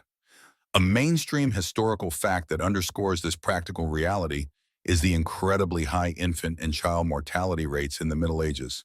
It wasn't uncommon for half of all children to die before reaching adulthood. This meant that producing many children was often necessary just to ensure a few survived to carry on the family line or farm. This intense pressure to procreate undoubtedly influenced attitudes towards sexual activity. While the church focused on the quality, moral purity of the act, the laity were often more concerned with the quantity, successful pregnancies, of the outcome. This fundamental divergence in priorities created a constant tension that the church's rules struggled to overcome. This leads us to another form of adaptation, prioritizing the purpose, procreation, over the method, position. Many people likely rationalize that if the goal was legitimate, making a baby within marriage, then the specific way you got there was less important, or at least less sinful than acts that couldn't lead to procreation, like homosexual acts or bestiality, which were considered far graver sins and were often grouped under the terrifying umbrella of sodomy. If you used a position other than missionary but still aimed for conception with your spouse, in your mind, you were fulfilling the procreative mandate, even if you were technically violating a secondary rule about the method. It was like telling your boss you finished the project on time, hoping they don't ask too many questions about the slightly unconventional software you used. Historians still argue whether this bending or breaking of the rules was primarily a conscious act of resistance against church authority, or simply the result of practicality, ignorance of the detailed rules, or the irresistible force of human desire and sexual curiosity. Was it a deliberate challenge to clerical power, or just people getting on with their lives as best they could, navigating a complex moral landscape with varying degrees of commitment and understanding? There's no single answer, of course. It was likely a messy mix of all these factors, varying from person to person, village to village, and century to century. A quirky tidbit that highlights this disconnect between official doctrine and folk reality is the existence of folk beliefs and practices related to sex and conception that often contradicted church teaching. For example, there were Minjian folk remedies and rituals involving specific plants, moon cycles, or even magical charms intended to boost fertility, protect against difficult pregnancies, or ensure the birth of a male child. These practices often existed alongside Christian beliefs, sometimes intertwined in syncretic ways. People might pray to the Virgin Mary for a healthy child, while also carrying a specific type of stone or engaging in a non-sanctioned ritual during intercourse. The Church officially condemned such superstitions as potentially demonic, but they persisted, demonstrating that people drew upon a wider range of beliefs and practices than just official doctrine when it came to something as vital and mysterious as procreation. It's a reminder that medieval religious life wasn't always a clear-cut adherence to dogma. It was a complex tapestry of official teaching, local custom, ancient superstition, and practical need. Furthermore, seeking out a lenient confessor was a well-known tactic. If you knew Father Michael was a stickler for the rules, and Father Thomas was a bit more understanding, you'd wait in Father Thomas's line. Confessors varied wildly in their strictness, their knowledge of the penitential manuals, and their willingness to probe deeply into potentially embarrassing sins. This created a kind of informal market for confession, where the price was the severity of the penance and the intensity of the interrogation. You'd simply choose the confessor who seemed least likely to make you do 3 months of fasting for enjoying yourself a little too much. It sounds funny, but it was a serious business when your all was on the line. You weren't just shopping for the best deal, you were trying to find the path to salvation that seemed manageable and didn't involve excessive public humiliation or impossible penances. The sheer volume of the rules always worked against the church. There were so many specific prohibitions, positions, days of the week, times of the day, stages of pregnancy, lactation, menstrual cycles, proximity to holy sites. It was a dizzying list. Most ordinary people simply wouldn't have known all the rules, especially if they weren't particularly well educated or didn't have access to priests who bothered to explain them all. Remember, these detailed manuals were primarily for the clergy, not distributed widely among the laity. You might know that sodomy was bad, but you might not know exactly which specific acts the church included under that broad, terrifying heading. Ignorance in this case could sometimes be bliss, or at least a convenient excuse. You can't confess a sin you didn't know was a sin, right? Well, maybe, but it gets complicated. So while the church built an elaborate theoretical framework of sexual sin and detailed prohibitions, the reality on the ground was far more flexible and messy. Ordinary people navigated this landscape with a mix of fear, respect for authority, practical need, desire, and perhaps a healthy dose of strategic ignorance or selective interpretation. They felt the pressure, they probably felt the guilt, but that didn't stop them from living their lives, trying to have families, and yes, probably finding ways to enjoy sex in ways the church wished they wouldn't. The persistence of diverse sexual practices throughout the Middle Ages, despite the official bans, is perhaps the strongest evidence of the limits of the church's power in the most private corners of medieval life. They could legislate sin, but they couldn't always police desire. You've settled in, hopefully, the image of those exhaustive lists of forbidden days and questionable positions starting to blur a little at the edges. But you might be thinking, okay, so the church said all this, but did anyone listen? Did these incredibly strict, borderline unlivable rules just stay the same for 1,000 years? And that's a great question, because while official doctrine can be incredibly slow to change, the experience and understanding of that doctrine and the actual practices on the ground shifted and evolved over the long centuries of the medieval period. It wasn't a static picture, even if the paint on the official pronouncements seemed to dry pretty hard. Remember how we talked about the Augustinian view, that sex was primarily for procreation, a concession to fallen human nature? That was hugely influential, the bedrock of a lot of these rules. But over time, other voices and even slightly different interpretations within theology started to surface. It was less a radical overturning and more like finding slightly wider cracks in the wall of strict prohibition. Think of it like a really old, really stern building. The fundamental structure stays, but maybe they eventually add a slightly more welcoming porch or put a few flower boxes in the windows. One significant development came with later theologians who, while still upholding the sanctity of marriage and the primacy of procreation, began to articulate other goods within the marital union. Thomas Aquinas, a towering figure in 13th century scholasticism, a mainstream historical fact about medieval intellectual life, is a key example. While he still considered procreation the primary purpose, he also spoke of marriage having secondary purposes, like mutual support and the fides, or faithfulness and fidelity between spouses. And perhaps even more significantly for our topic, he discussed marriage as a remedium concupiscentiae, a remedy for concupiscence, meaning it provided a legitimate outlet for sexual desire, preventing people from falling into the greater sins of fornication, adultery, or other acts outside of marriage. Now, this wasn't exactly a ringing endorsement of marital bliss or passionate lovemaking. It was more like saying, okay, humans have these annoying, sinful urges, and since most people aren't cut out for celibacy, marriage gives them a contained, less bad way to deal with it so they don't wreck society or their souls entirely. Charming, right? Like being told you can have one scoop of lukewarm, plain oatmeal because it'll stop you from raiding the entire pantry for forbidden sweets. But subtle as it was, framing marital sex partly as a way to satisfy desire, within strict limits, of course, was a tiny shift from the pure procreation-only stance.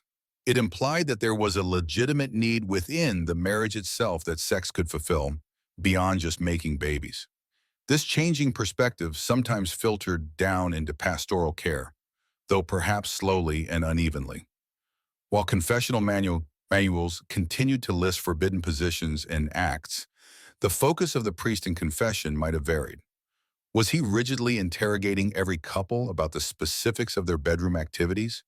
Or was he more focused on preventing blatant adultery or fornication? Historians still debate the degree to which these manuals were used as strict checklists versus general guides for confessors, allowing for some pastoral discretion based on the individual penitent and their apparent level of understanding or sinfulness. It's likely the experience varied wildly depending on your location, your priest's personality, and your social status. Think about the practicalities. You're a priest in a small rural village. Your parishioners are illiterate farmers just trying to survive. Are you really going to drill down into whether they use the sodomitical position, which basically just meant anything not face-to-face, man on top, last Tuesday?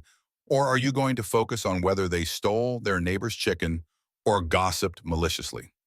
While the rules were there, the pressures of everyday life and the need for priests to maintain some kind of relationship with their flock might have led to a focus on the bigger sins, or perhaps a more lenient interpretation for those deemed simple or less educated. A quirky tidbit here, some later medieval texts, even while condemning non-procreative acts, would sometimes discuss the debtus conjugalis, or conjugal debt. This was the idea that both husband and wife had a right to sex within the marriage, and denying it to one's spouse, without a very good reason like illness or temporary mutual consent for a period of prayer, could be considered a sin because it might drive the spouse to seek intimacy elsewhere, i.e., commit adultery.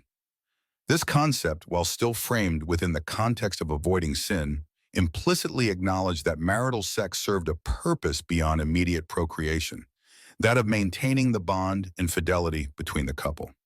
It wasn't about pleasure necessarily, but it was about the needs of the spouse, which is a step, however small, away from pure procreation focus. Over the later medieval centuries, societal changes also played a role, even if indirectly.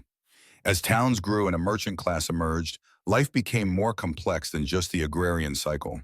People had slightly more disposable income, sometimes, different social interactions, and perhaps access to slightly more diverse ideas, even through travelers or broader networks. While the church remained incredibly powerful, its absolute control over every aspect of life, including the most private, might have faced subtle challenges from the evolving realities of everyday existence. The buildup to the Reformation in the 16th century also saw a questioning of many medieval doctrines and practices, including those around sexuality. While the major reformers like Luther and Calvin still held conservative views on sex and marriage, often emphasizing procreation and condemning pleasure outside of marriage, they did sometimes challenge the Catholic hierarchy's emphasis on celibacy for clergy and monastic life as the highest spiritual ideal. By elevating the status of marriage, even for clergy, they implicitly gave it a slightly more respected place, though this didn't necessarily translate into a free-for-all in the bedroom, obviously. They often retained strict views on unnatural acts, often inheriting medieval prohibitions. Historians still debate how much these theological nuances and societal shifts actually impacted the average couple's behavior. Did the peasant woman who had been taught the Augustinian view suddenly feel more comfortable based on Aquinas's ideas about remedium concupiscentiae? Probably not explicitly, but perhaps, just perhaps, the slightly less rigid messaging from the pulpit, the confessor's lighter penance, or the sheer impossibility of adhering to the rules year-round created a space where couples found their own way, prioritizing mutual comfort or affection alongside the duty of procreation, confessing the sins of pleasure afterwards, and moving on. It's likely that a significant gap always existed between the strict, theoretical rules of the church and the messy, practical realities of married life throughout the medieval period. The enforcement was probably patchy at best, relying heavily on individual confession and the conscience of the penitent and the vigilance of neighbors. So while the church's attempts to ban certain positions and restrict marital intimacy were incredibly influential and formed the basis of many historical texts on the subject, it's important to remember that this wasn't a static reality for 1,000 years. There were slow shifts in theological emphasis, practical difficulties in enforcement, and the quiet resilience of people trying to live their lives and find intimacy within the confines of incredibly strict doctrines. The formal prohibitions remained, The scary lists of sins persisted in manuals, but the degree to which they dictated the intimate lives of millions probably varied considerably, and perhaps, just maybe, got slightly less oppressive for some over time. But the legacy of that intense scrutiny and the framing of pleasure as inherently suspect would, as you can imagine, linger for a very long time indeed. You've navigated the dense thicket of medieval pronouncements and probably feel like you need a lie down just thinking about all the rules. But as we drift forward out of the strictly medieval period, it's crucial to understand that these ideas, these deeply ingrained suspicions about pleasure, these classifications of sexual acts into the natural and the unnatural based on procreative potential, didn't just evaporate with the dawn of a new era. Oh no. Like that one guest at a party who just won't take the hint, the legacy of medieval sexual theology lingered, casting a long, long shadow over Western thought and law for centuries to come. Think of it less like the end of a chapter and more like a sequel you didn't necessarily ask for, but which features all the returning characters you thought were gone. The core anxieties remained. Sex, while perhaps more openly discussed in some contexts, was still seen by many as inherently dangerous, a source of sin and temptation, something that needed strict regulation and control. The idea that non-procreative sex was inherently wrong, a waste of seed or an offense against nature, which, remember, was often just shorthand for God's perceived plan, persisted with remarkable tenacity. The Reformation, which dramatically reshaped the religious landscape of Europe in the 16th century, didn't exactly usher in an era of sexual liberation, far from it. While reformers like Martin Luther and John Calvin rejected the Catholic emphasis on clerical celibacy and elevated the status of marriage, they generally retained very conservative views on sexual morality within marriage. They still condemned adultery, fornication, and pretty much any sexual act deemed unnatural with just as much, if not more, fervor than their medieval predecessors. In some cases, the intensity of moral policing even increased in certain Protestant communities, driven by a zealous desire to create godly societies. So, if you thought the medieval church was strict, just wait until you meet some of the stricter Puritan preachers. It's like trading one form of stern disapproval for another, like deciding whether you prefer your boss to glare silently or lecture you loudly. Either way, you know you're in trouble. One of the most concrete and enduring legacies of these medieval concepts was the development and persistence of secular laws against certain sexual acts, often labeled broadly as sodomy laws, a mainstream historical fact that has had devastating consequences for marginalized communities for centuries. While the term sodomy in medieval and early modern times was incredibly vague and could encompass a wide range of non-procreative acts, not just the specific act it often refers to today, these laws codified into secular legal systems punishments that had previously been primarily the domain of church courts or moral theology. England's Buggery Act of 1533, for instance, criminalized certain sexual acts with harsh penalties, and its language and underlying assumptions about unnatural sex drew heavily from the medieval tradition. These laws weren't just religious recommendations anymore. They were state-backed prohibitions with very real physical consequences. These laws and the moral frameworks underpinning them spread with European colonialism, influencing legal systems and social attitudes across the globe. They weren't just concerned with specific acts in the bedroom. They permeated ideas about gender roles, the purpose of marriage, the boundaries of acceptable social behavior, and even medical understanding of the body and sexuality. Doctors and moralists in subsequent centuries continued to write about the dangers of onanism, masturbation, or other non-procreative acts, often using language that echoed the medieval concern with the waste of bodily fluids and the supposed perversion of natural order, linking them to physical and mental illness. A quirky tidbit is how fears about masturbation became particularly intense in the 18th and 19th centuries, leading to bizarre medical cures like special restraint devices or even surgery, all rooted in this centuries-old fear of non-procreative pleasure. It's a strange journey from a confessor listing forbidden positions to doctors prescribing terrifying contraptions for a solitary act, but the conceptual thread pleasure outside sanctioned reproduction is bad and dangerous, is undeniably linked. The Enlightenment, with its emphasis on reason and individual rights, did bring some challenges to purely religiously based laws, and some European countries began to reform or repeal their sodomy statutes over time.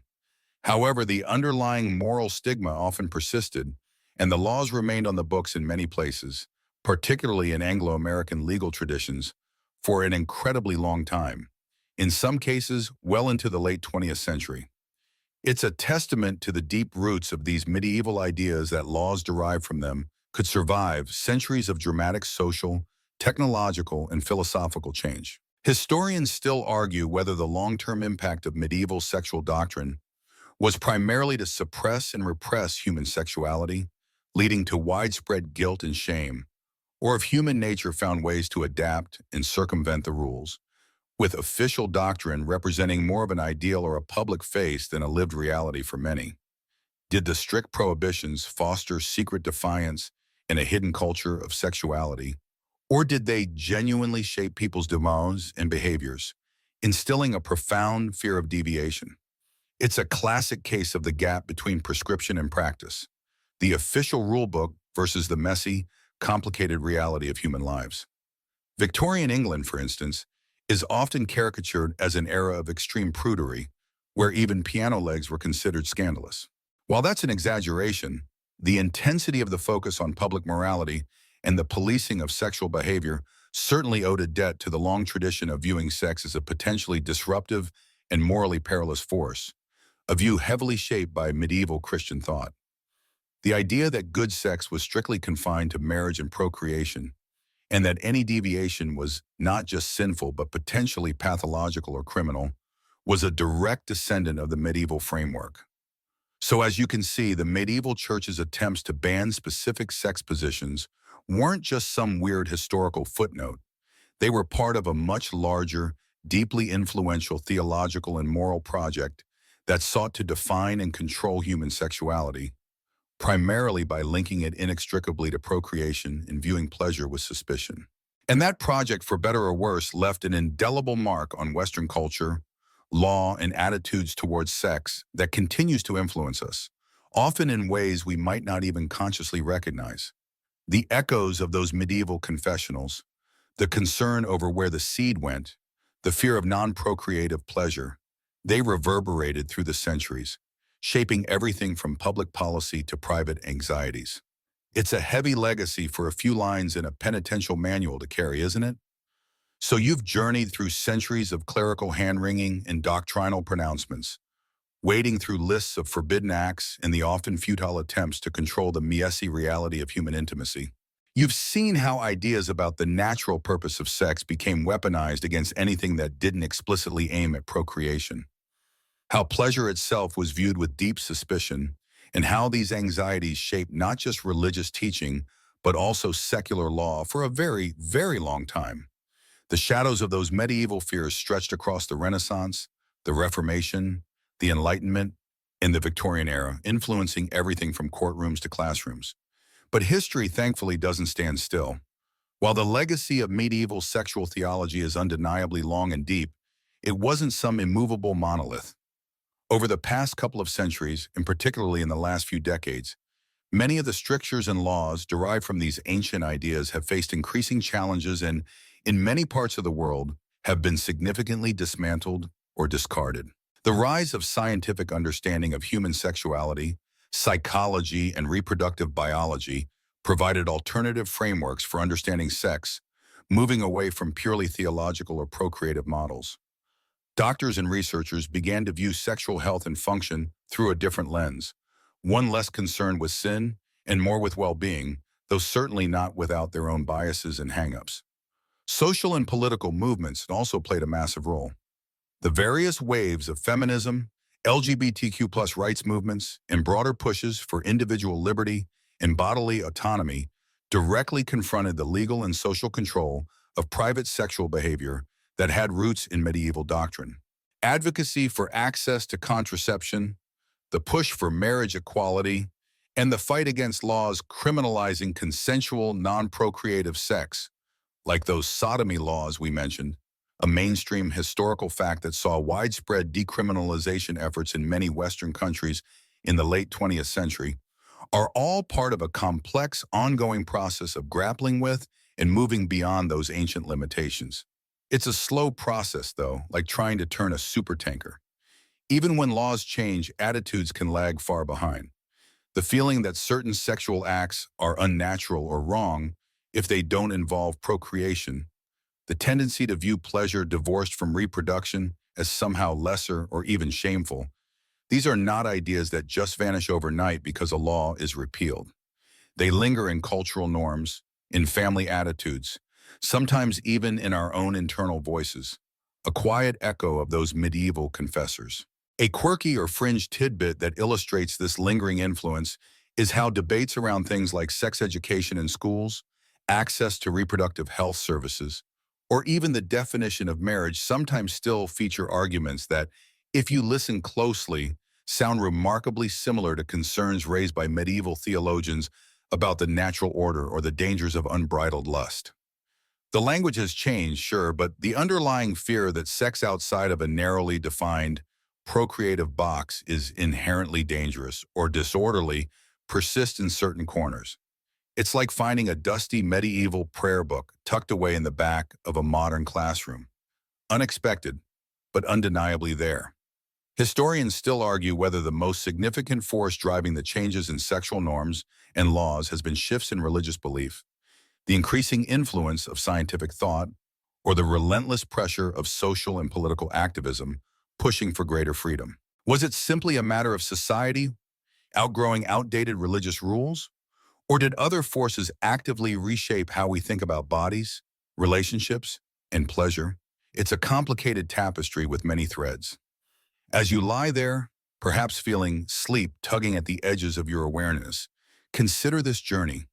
You've traveled from the rigid pronouncements of distant councils and theologians to the messy, complicated reality of human lives lived centuries ago. You've glimpsed into bedrooms where people tried to reconcile their desires with divine commands and seen how those commands, however strange they seem to us now, left an indelible mark on the world you inhabit. It's a reminder that even the most intimate parts of our lives are shaped by the long, winding currents of history. It's time now to let the details of penitential manuals and canonical law fade. Let the echoes of sermons about sinful positions and forbidden pleasures recede into the background. You've explored a fascinating, if occasionally bewildering chapter of human history, one that reminds us that even the most private aspects of life have public, cultural, and religious dimensions that evolve, however slowly. The journey through the medieval mind and its approach to sex is complete for tonight. Now, as the historical narrative gently dissolves, let the quiet settle in. Feel yourself sinking deeper into the comfort of your bed, the tensions of the day slowly releasing. The complex history of human sexuality and the rules that tried to govern it can drift away like clouds on a calm night. There's nothing left to analyze, nothing to understand, just the simple act of being present, here and now as sleep draws near. Let your breath soften, becoming slow and steady, a gentle rhythm accompanying you into rest. The thoughts about medieval morals and regulations can recede, replaced by a peaceful stillness. Allow your body to grow heavy, your mind to quiet. You've done the work of listening, of learning, and now it's time to surrender to the tranquility of the night. Just breathe, relax, and let sleep find you. Sweet dreams await.